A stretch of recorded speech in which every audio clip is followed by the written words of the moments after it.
আগে বাজেটে একাধিক চমক। ২১-এর ভোটে লক্ষ্মীর ভাণ্ডারে মহিলা মন জয়। বিপুল সাফল্য তৃণমূলের। এবারও নির্বাচনের আগে বাড়ল ভাতা। যুব, সিভিক, আশা, অঙ্গনওয়াড়ি কর্মীদের জন্যও ঘোষণা। তৃতীয় তৃণমূল সরকারের শেষ বাজেট। উন্নয়নে বরাদ্দ সহ আরও একাধিক নয়া সামাজিক সুরক্ষা প্রকল্পের ঘোষণা। খতিয়ান তুলে ধরে কেন্দ্রের বঞ্চনায় সরব মুখ্যমন্ত্রী।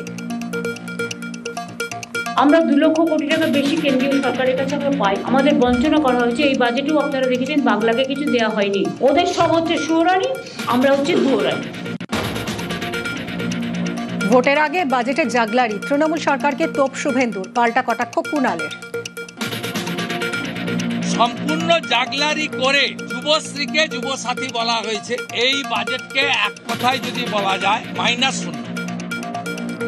বাজেট এবং বাংলার স্বার্থে লড়াইকে যে উচ্চতায় নিয়ে গেছেন, বিজেপি ধুয়ে মুছে সাফ হয়ে যায়। ওদের 30 পার করা সমস্যা। লক্ষ্মীবারে লক্ষ্মীর ভাণ্ডারে বাড়ল ভাতা। চলতি মাস থেকেই মহিলাদের বাড়তি 500 টাকা। সাধারণের ভাতা বেড়ে 1500, এসসি এসটির 1700। রাজ্যে নয়া বেকার ভাতা। বাংলার যুবসাথী প্রকল্পের ঘোষণা। মাধ্যমিক উত্তীর্ণ 21 থেকে 40 বছর বয়সীরা পাবেন প্রতি মাসে 1500 টাকা। মিলবে সর্বাধিক 5 বছর।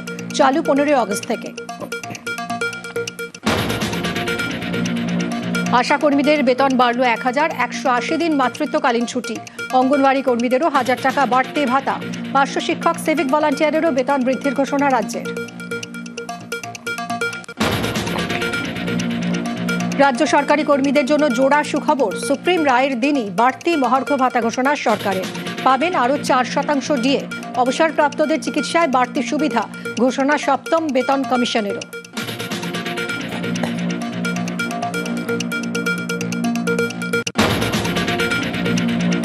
সুপ্রিম সওয়ালে ইতিহাস মমতার। এসআইআর যুদ্ধে কার জিত কার হার।